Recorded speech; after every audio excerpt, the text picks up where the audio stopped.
of all, let me tell you a kind of backstory before we all jump in. Okay, now, for those people that are not in the know, right, everything was going against this film. Yes, everything.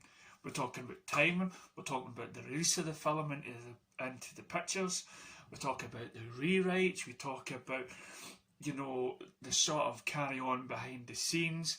We're talking about a movie that was getting made in the mix of the Snyder Cut movement as well. Yes, the Snyder Cut movie.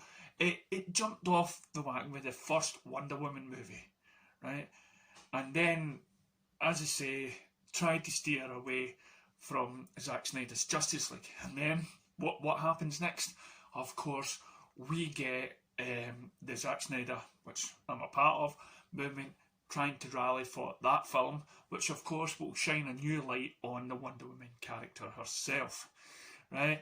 And Zack Snyder says, oh, everything that came out after Justice League is kind of following the Justice League sort of version, which is sort of true, because what we found out is most of the directors still pay homage to Zack Snyder's version, still has his vision still in mind, even though the studio probably hammered something in trying to say we want to steer away from Zack Snyder, but now because Zack Snyder's popular again, all the directors are kind of getting pushed by the studio saying, no, please pay homage to Zack Snyder, because we're hoping to get another 2 movies out of him, and we're trying to get Ben Affleck back in. So right now the DC world is in a mixture. Okay, one time it was on that side of the fence, now it's on the other side. Now it's on this side of the fence. So Wonder Woman 2 has always had that sort of problem. You know, the first one sort of was kind of based on Zack Snyder's vision because, yeah, it was written by Zack Snyder. Okay, you go in it and it said the story by Zack Snyder.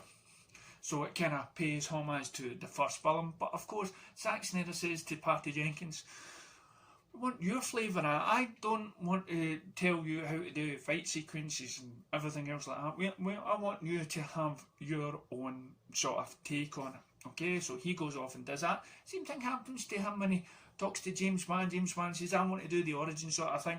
Right, well, fine, I'll keep my hands off it. These are characters that Zack Snyder basically created, and other directors took the helm and added their own sort of version on it, probably still a wee bit hammered by the studios. So we've got all this, right? So of course Zack Snyder's so Wonder Woman 84 is like its own thing now, right? It's its own thing. This, and now we're suddenly realising that, well, man, it's Zack Snyder. Is it a way connected to that film? Well, frankly, no. Why is it not? Because it's written by Jeff Johns. It's written by Jeff Johns. Okay? The story's by Jeff Johns, whatever. So, now, as I've said many times in my videos, I am a big fan of the comic books done by Jeff Johns. I've even liked his TV episodes that he done for Smallville.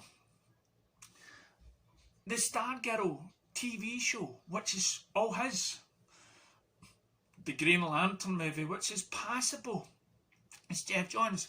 It's all light, all family orientated. It's almost like Disney. Now, Jeff Johns is great at comic book writers, at comic books, right? Some of my best storylines are from Jeff Johns. Okay, he brought Green Lantern back in a big way and everything else. So, you know, but when I sit there and I watch episodes done by Jeff Johns, and I sit there and like Stargirl, which I like, I see all this family, all this lovely sort of everything warm and cosy, kind of 1960s sort of Batman feel without the humour sort of thing. That's the sort of thing I get from stuff written by Jeff Johns.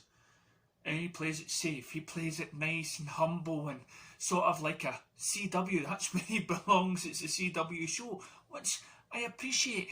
Could it be better? Of course it can. Some of my best shows from DC TV has nothing to do with CW. I loved Arrow in its first few seasons. I collect it. Why? Because it's DC characters. I love DC characters, and if I can get it in some sort of format, whether it be cartoon or a TV show, I will invest in it. Call me biased, but it's the characters I love. It's the characters I grew up on. So of course, Wonder Woman comes along, and I can see that it's written by Jeff Johns. I already know that this film will be full of warm sort of mush. Now, and with the first Wonder Woman, it had that sort of edge and grit. Why? Zack Snyder. And I'll keep on saying the two different flavours. Okay? So when so now you got the 80s feel. So 80s movies, which I grew up watching and loving and everything else, it's full of cheesy moments, and it's full of hero stuff that we like, and Rocky, Balboa and all that sort of stuff. So we know it's going to have that. It's going to have that feel of the 1980s sort of feel to it. And in the back burner, in the background, we have the Me Too movement. The stuff that Wonder Woman avoided in the first one. When you had Captain Marvel all going, oh, this is for women, this is all about that. It stayed away from the lectures. This one, as I read the review, said it was trying to lecture us. It's trying to teach us something. That's what we don't want in movies. That's what we don't want. But am I expecting this stuff when I go to see it? Yes. Because it's the time of the movie it is. This film was made round about that time. Patty Jenkins keeps on trying to tell us in interviews that she's wanting to make... This film was meant to be a film about today. It's trying to mirror what's going round in the world today. And when she comes up with the third film, after this pandemic, it's going to be a film something like this. She's on this voyage of trying to teach us something. That is who she sees Wonder Woman as, and that's coming from the director. She's taking stuff from this script. So it was all preordained what this film will be like. And when I look at YouTubers from people I followed after, my Facebook page, which grew to hundreds of thousands, when I looked at these, and when I used these, and I look at the YouTubers that I followed, Zack Snyder, of course, I see Chris Pong's once, and his cover for his video, he's going like that. I see Film Gub going, you should have expected it. You should have expected this sort of treatment. I see the meta scores and the audience scores is all mixed. Why? Because the audience was expecting something that they didn't know they loved, which was Zack Snyder's writing. They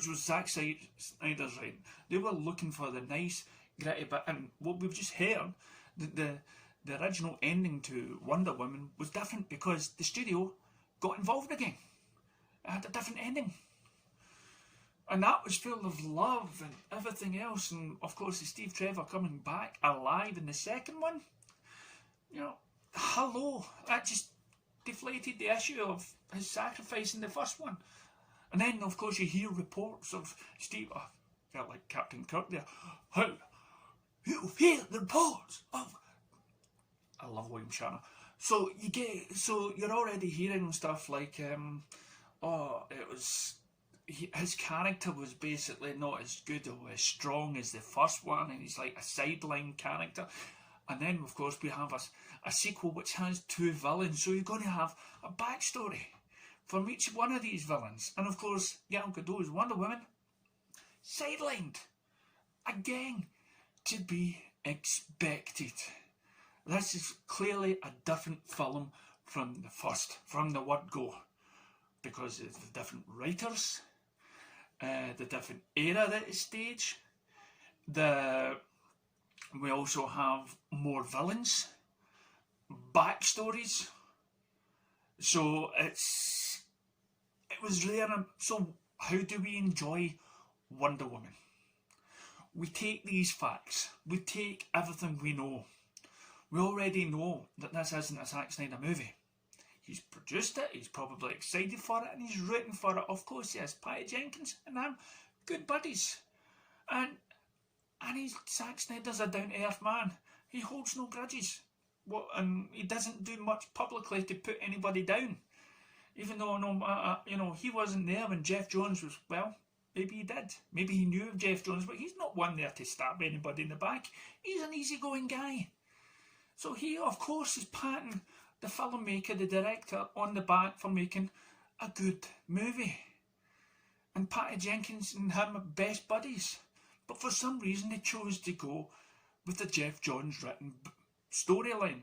Even though all that stuff in the Warner Brothers investigation has came out, it's too late.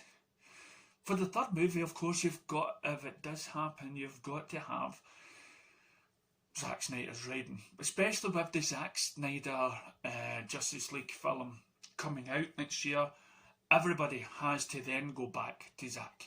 It's the only way. That's the only ingredient, it's the only way you're going to appreciate it. So, with all that said and done, with all that knowledge of what I'm going to see when I see this movie, I'm going to just accept it, because it's my hero up on the screen. It's a DC character that I love, and I will appreciate it no matter what. All my hopes and dreams were dashed the minute I heard who wrote it. All the ideas and what I'm going to see, already was in the pipeline. All the leaks that came out was already, but I'm still going to see Wonder Woman. So yeah, if I surprised you by not actually seeing the film, I've got to wait until 13th of January. Yep, it's streaming. It's streaming. And so, I don't know how other people get to see it. No idea. I would love to have seen it in the big screen where it was supposed to be seen. Maybe we would appreciate it more if you saw it in the IMAX. But lo and behold, it's the streaming service for us. Hopefully it come on Amazon or something like that, where sadly we won't see it in all of its glory. But maybe, as Patty Jenkins says, maybe it's a film that's got to come out round about this time of the year to build up people's hopes and ideas. But again, if it's too preachy, then maybe, we don't need that. We get that from the news. We get that from just about every other theme on how to act and how to live. We don't need that. What we need is inspiration. And that's it. So, yeah, I will see this film and I'll totally love it, because I've accepted it for what it was and what it is, and all the people that were involved. It's like going and paying the money.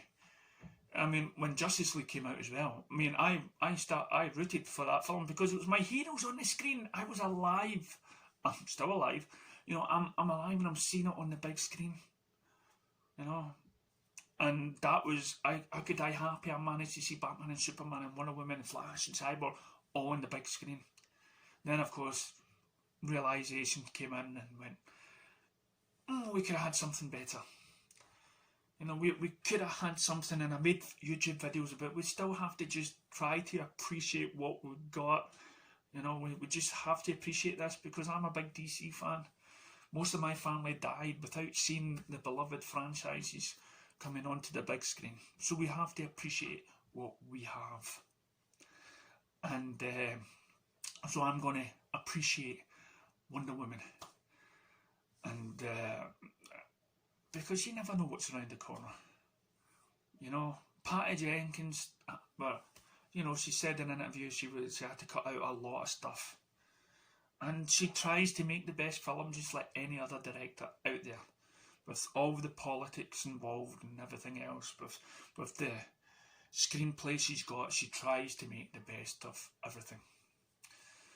And I don't see her being the next writers of Games of Thrones. No. I think, she's got the power to make a good film. And it's very hard to make a sequel as good as the first. But I believe if we were going to make a sequel that's as good as the first, right from the start, you should have had the same people involved that was making the first one with you, i.e. Zack Snyder. So, yeah, I'm going to watch Wonder Woman, hopefully, 13th of January, and somehow I'm going to give it a good thumbs up. After all, Gal Gadot is the one and only Wonder Woman. Get it up here, John Campion. Oh, have a good year.